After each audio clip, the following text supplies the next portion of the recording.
you're only with a person like this because you hate yourself. And I know that's a hard pill to swallow, but it's the truth. I hated myself. And like, hate is a strong word, but let's be for real. What do you do to somebody you hate? You want to make them as miserable as possible. What are you doing to yourself right now being with that man?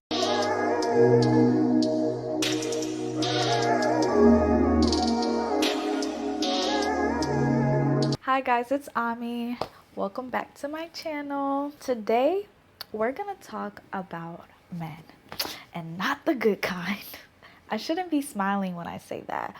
But yeah, I'm not gonna lie, it's gonna be kind of a little trigger warning because we are gonna touch on topics like abuse. I just kind of want this video to be a warning for anyone that hasn't encountered the type of men we're gonna be talking about today. And if you have encountered them, or if you are in an encounter with them, I hope this convinces you to leave that nigga. Please. Please. But this is kind of a serious topic. I'm going to try my best to, keep it as lighthearted as possible. But this is some serious shit. So let's just get into it. Now, I'm going to call y'all out. You think subconsciously that you have to earn his love. You have to prove yourself. You have to be worthy of him. You think if you show him your wifey material, if you cook, if you clean, if you do his laundry, if you cater to him, then he'll want to make you his wife or want you in his future. You think that he has all these amazing qualities and all of these things that you admire about him, but you're chasing him. That's what you think. You need him to choose you. You have him on a pedestal. You have him on a pedestal. Him. He is the prize to you. You might not say that. You might not consciously think that. But he is the prize in this situation. You are so desperate that you accept anything from this man. You want him to treat you good, and you don't even treat yourself good.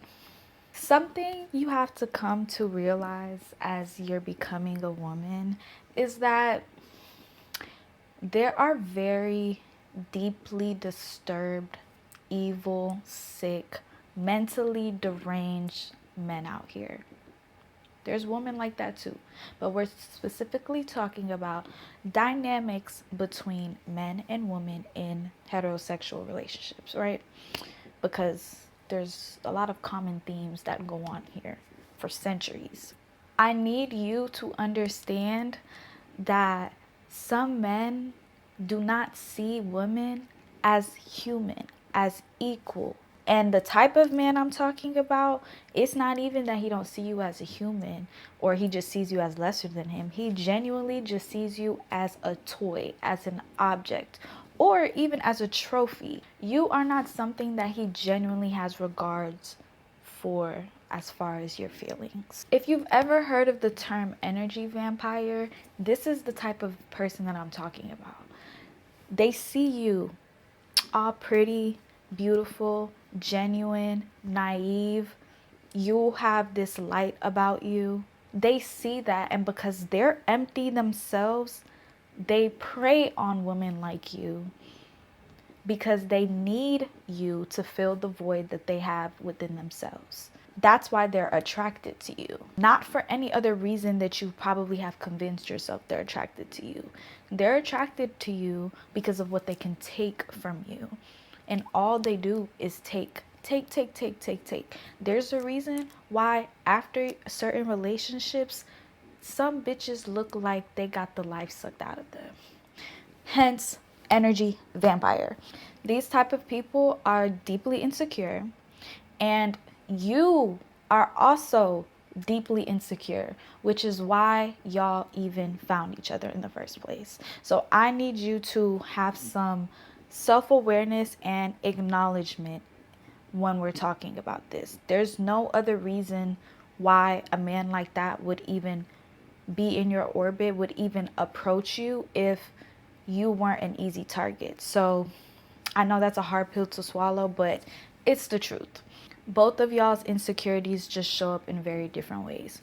His shows up in bringing you down as much as possible, and yours shows up as you constantly seeking validation from him. How many times have we seen that dynamic play out? How many times? Usually when you get involved with men like these, it's very intoxicating. It's very passionate. It's very like emotional, roller coastery. There's a bunch of highs and lows. Trust me, I know. And it feels like a high. It feels like a drug. It feels like love, but it is not. It's not healthy love. It's not real love. Like I will go as far as to say that this certain type of person is not capable. They're not capable of loving you the way that you are capable of loving. And you think that you love him. I know you thought you loved him. I know you think you love him. He is your soulmate. He is your twin flame. You've never felt this way before. No, baby. You are just deeply attached. You have a trauma bond to this man. And a trauma bond is not when you both have encountered trauma and y'all are bonded by that. That's not what that means. A trauma bond is an attachment type relationship between an abuser and its victim. So basically, think of it as a version of Stockholm Syndrome. I'm going to make a deeper, more in-depth video about trauma bond relationships later, but I just want y'all to know that term right now, because a lot of the times that's what shit like this be. Or you are in a state of limerence.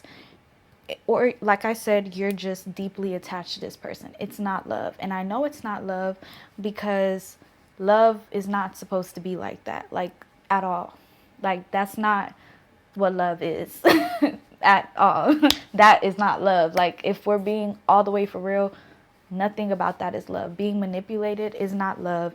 Being disrespected is not love. Being gaslit is not love. Being emotionally and mentally abused is not love. And that's what these type of men do. You have to know what that looks like so you can avoid encountering it again. And if you are in a situation like that now, still do your best to educate yourself so you can get the fuck out that bitch. Like now, like today.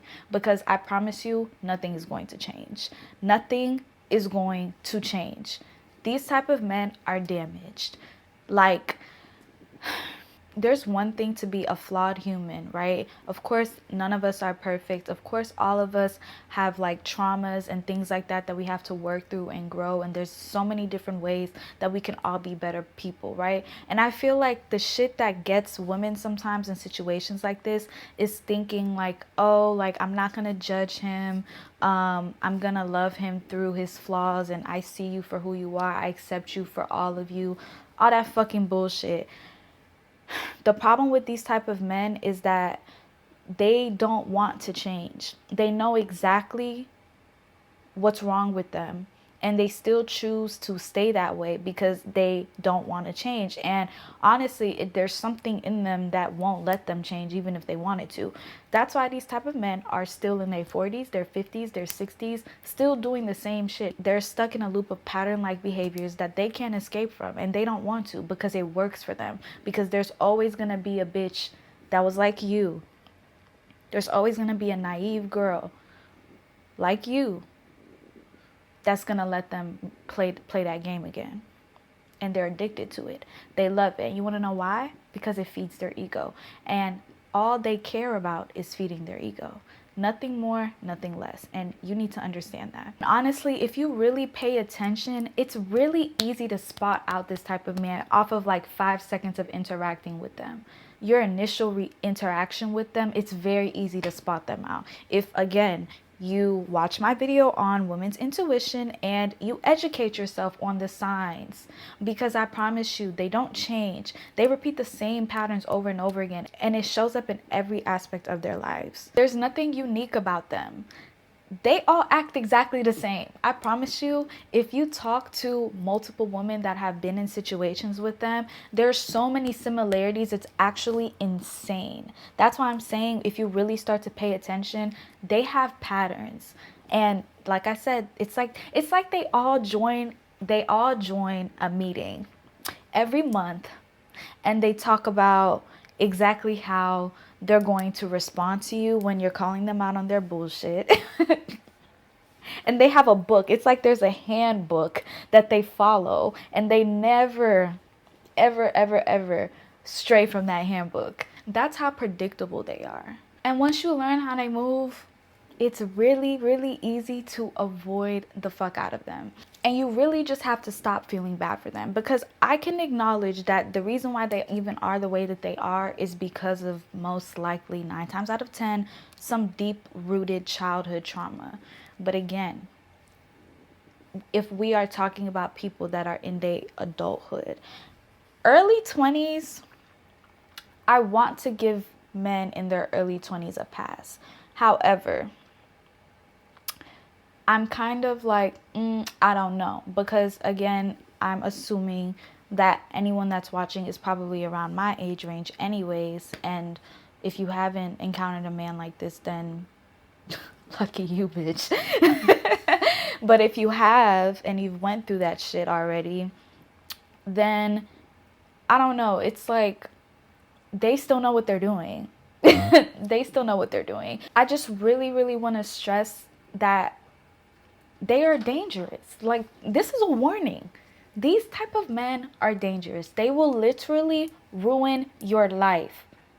They will ruin your life if you let them. That's what they are out for. They can end your life if you let them. And I know y'all know that's true, because how many women get killed by men in relationships like that? Even if it's not exactly physical, it's still forms of abuse going on, and that can bring a woman like literally to her absolute lowest. And it's really sad to see, and I really hate seeing that, because it's very sickening how deeply they can really fuck somebody up. And some of them really enjoy that shit, and it's disgusting. Very, very disgusting. So you just have to protect yourself. Like, that's really where I'm getting at here. You need to protect yourself. Like, I mean, all the guards need to be up. And the way that you protect yourself is by thinking. Let's think, guys. Let's think. Sometimes it's really that simple. You would never do that to him. Whatever that is, you would never do that to him. And you yourself know what type of person you are. You know you're a genuine person, and you would never do that to him. So if you, as a genuine person, would never do that to him, and he was capable of doing that to you, what do you think that makes him? Not genuine. So that already tells you a lot about the type of person that you're dealing with, right? Compare it to your genuine friendships. Like, if you break it down and you take out the sex out of it, you take out the way he's dicking you down, you take out the flowers, you take out the dates that are masked as ways to apologize for the bullshit that he has put you through. If you boil it down to simple friendship, he would not even be considered a good friend to you. Healthy love is not an unstable emotional roller coaster. That's not how it works.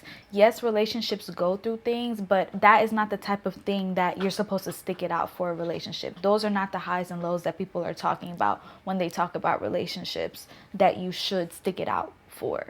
If they have to try to be a good person, they are not a good person. Like, literally. Why are you trying to be a good person? Treating you better is not something that needs to be worked on in your relationship. He should just already treat you good in the first place. And if he says he doesn't deserve you, he doesn't deserve you. Listen to him. If you really break things down, men like this are jealous of you. And the reason why they're jealous of you is because you have something that they don't. You are genuine. You have that light. You have that glow. You have that aura that where people naturally gravitate towards you and want to be around you. They have nothing. So their only way of thinking is to take it from somebody else because they can't make that themselves. And anything that they do make themselves is fake. Like, y'all don't realize that these types of men are always living double lives and literally have a whole facade on in front of the whole world. But then when it's behind closed doors, you see the real them. But you're solid, you're real. You are you wherever you go. He got to put on mask on just to socialize with people. He has to mirror other people to get what he wants out of them. You just have to be you. Everything that they do is to make you vibrate at a lower frequency. So that way their egos can be intact, because if they have you next to them and they need to feel better about themselves and they need to feel in control, and they're constantly degrading you in the way that they treat you, talk to you, whatever, it makes them feel better about themselves. Because in their mind, the dynamic of the relationship, he's up here and you are down here. So automatically that makes him feel way better. Because the reality is, the person that they're trying to keep down is on a higher level than they ever were in so many different aspects. Like, for example, let's say you're in a relationship with a man who's at a higher level in his career than you are, and let's say you're still striving to get to whatever level you want to be at, but you have way better communication skills, you're a lot more emotionally intelligent, you have the type of personality that people always want to talk to you, people always having fun around you, they naturally gravitate towards you. And that's all he has going for himself: money and status, which are external things, right? He's going to do everything he can to use those two things to have one up on you and make you feel like he should be viewed as being on the pedestal, because he sees that you have more in you that he doesn't have, and he doesn't want you to see that you have more in you. So he's going to manipulate you into keeping him on that pedestal in your eyes. This can look like flat out not even being supportive of you, not complimenting you, or feeling some type of way when someone else compliments you around him. It can literally look like him criticizing you but masking it as encouragement. If you have really good communication skills and you're always fighting with him about that, why the fuck are you fighting with him about that? That's not something that you need to work on with him. You just need somebody that actually matches your level of emotional intelligence and your communication skills. That's it. You just need someone that's on your level, because that's what you deserve. And let's say that you want to get married. You have the desire to start a family in your future. And you keep calling this man because you're so in love with him, my man, my man, my man. This is going to be my husband. Did you even sit and think if you could trust him so deeply to the point where, let's say you're in a real life or death situation in the hospital, they got you on life support and he's your husband. Can you trust him to make the right decision to keep you on life support or not? Like, are y'all thinking that far ahead with the men that you're with right now? And that's just one example. Can you trust him enough? Do you think he'll actually be there for you if you lost a loved one? If you were sick and you had cancer, God forbid anything that I'm saying, but if you were sick, very sick, would he take care of you? Would he clean up your shit? Are y'all thinking that far ahead if that's what you actually want? Base this on the shit that he does right now. When you're on your period and you're cramping really bad, is he there for you? Does he even give a fuck? Is he trying to cater to you while you're going through it? And yes, it's a period. We get them every month. But as a woman, you know how bad it could get if you have really bad periods. Because I know me, sometimes I'll be lying on the bathroom floor naked, shitting and throwing up. It be that bad. Screaming because of how bad it is. Will that man be there to help you? That's simple. If you're pregnant, will he be there to help you?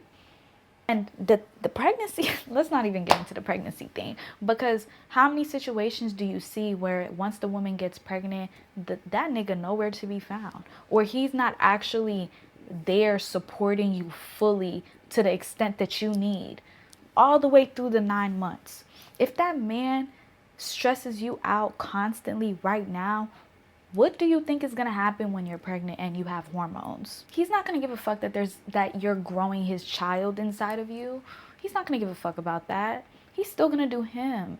because these type of people are self-serving. It is ingrained in them to be selfish. Leaving is really not the end of the world. Like, I don't know why y'all feel like, oh, I don't want to start over and start talking about my favorite color is red with a new person. Why not? I know it's draining.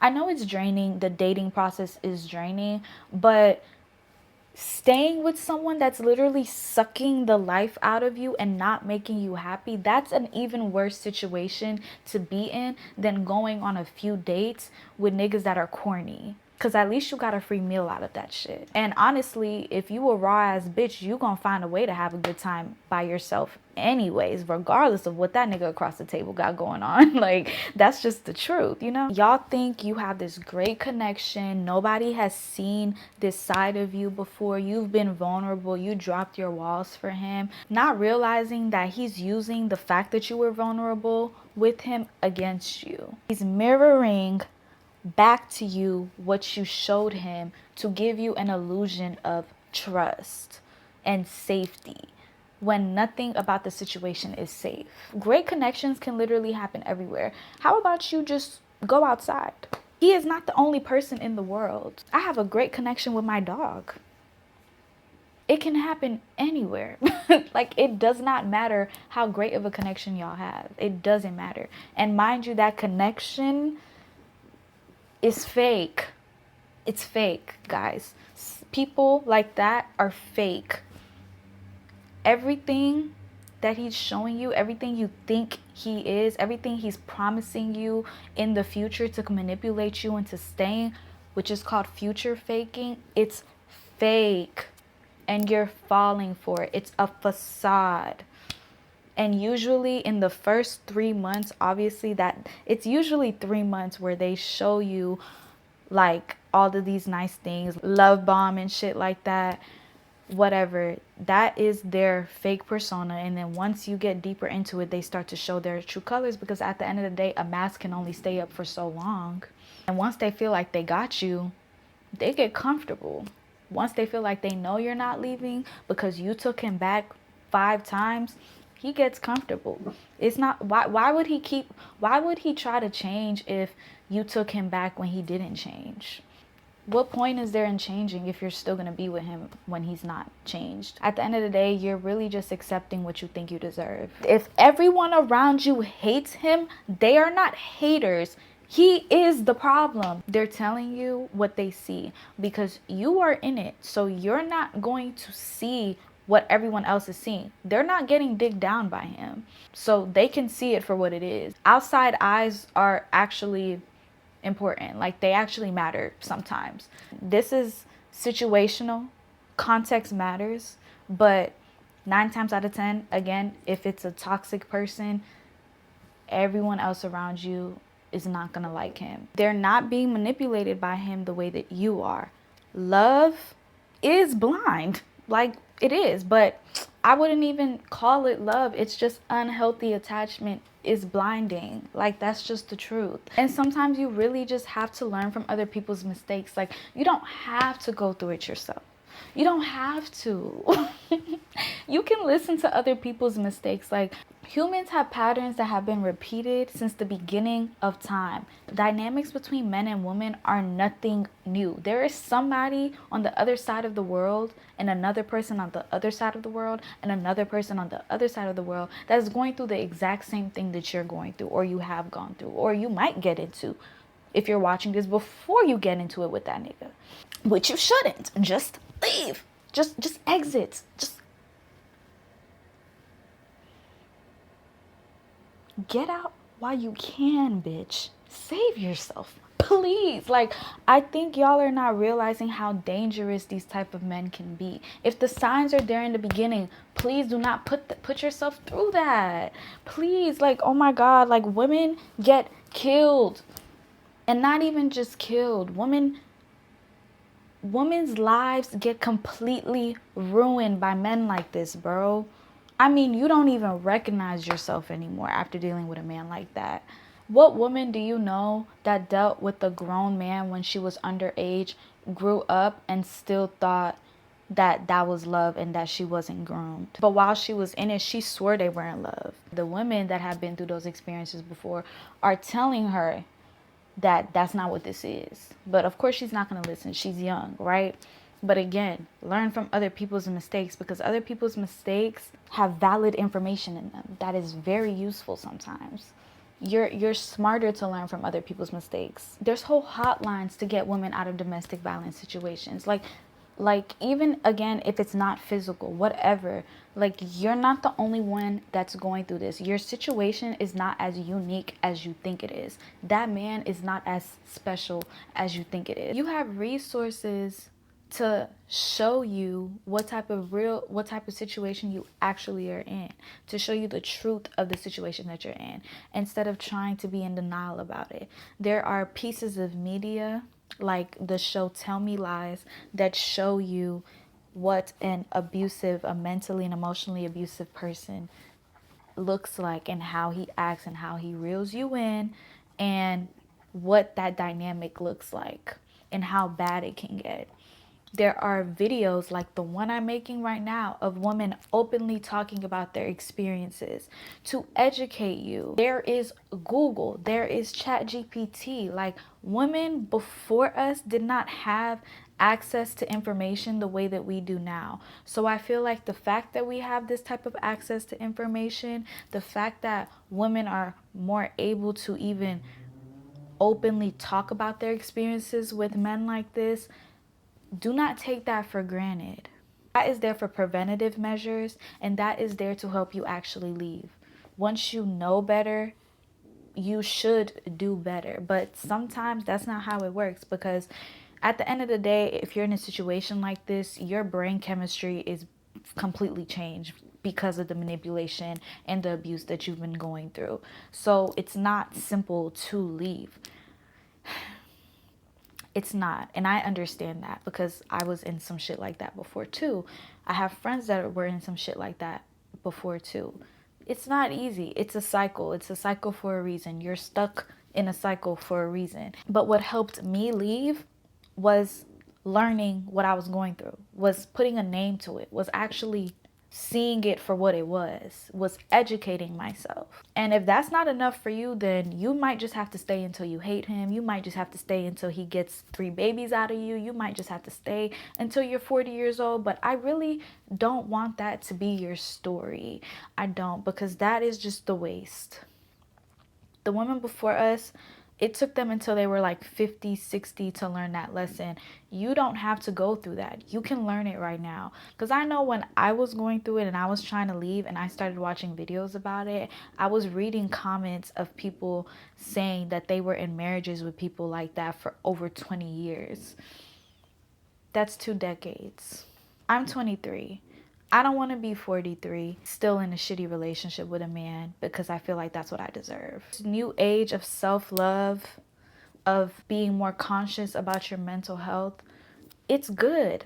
We need that as a society. So again, don't take that for granted. Like I mentioned earlier, the show Tell Me Lies. Me watching that show at the end of at the end of season 1, seeing how he left Macy for dead in that car really opened my eyes so much to the type of person that I was dealing with, because I was already in a state of distancing myself a little bit. I was already about to leave, and I had already learned everything and exposed myself to the information about what I was actually going through. And then I stumbled upon the show, God's Timing.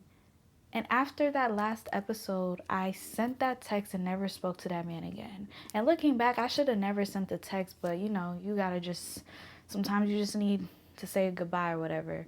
But seeing that literally shook me to my core, because I realized men like that will leave you for dead, literally or figuratively, because they only care about themselves.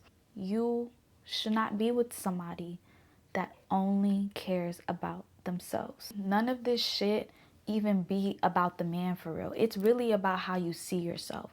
Being in our 20s and our early 20s, it's already confusing. Like literally we're all still trying to figure out who we are, what we like, all of these things. If you don't even know who you are right now, what makes you think you know what type of man you actually want to be with or you should be with? Sometimes involving yourself in an intimate or romantic situation with a person is not necessarily for the point of it being a love story. I know that's what we want. I do too. Bridgerton dropped today. I'm excited to watch it. I can't wait. I just rewatched Queen Charlotte last week. I live for that shit. And you should, because even though again we're talking about a specific type of man, it's easy to think that all men are like this, but I don't choose to believe that. I genuinely feel like there are good men out there. I hope so. If you find them, let me know. My point is that doesn't mean you should like let yourself feel like true love doesn't exist or anything like that. But just because you're experiencing this type of love doesn't mean this is the only way it can look like, you know? You're only with a person like this because you hate yourself. And I know that's a hard pill to swallow, but it's the truth. I hated myself. Even saying that right now still makes me feel some type of way. Because when I look back, I'm embarrassed. I still get war flashbacks. Real deal war flashbacks. Like, it's embarrassing. It's embarrassing. It's so embarrassing the way someone was able to have me that down bad. But it was all because I hated myself. And like, hate is a strong word, but let's be for real. What do you do to somebody you hate? You want to make them as miserable as possible. What are you doing to yourself right now being with that man? Being stuck in a cycle like that is really, really hard. But please care about yourself enough to try. And I want to end this with something that my dear friend Jimena said to me when I was in it that genuinely clicked in my brain. You have free will. You are choosing to be in this situation. To a certain extent, you're choosing it. So if you're choosing to stay and not leave, then what does that mean? You can choose to also leave. This is your world. You don't have to go through this anymore. You don't have to be with him anymore. You don't have to do anything. This is your shit. You have free will. Do with that information what you will. I love you. I will see you next week, and thank you for watching. Bye, y'all.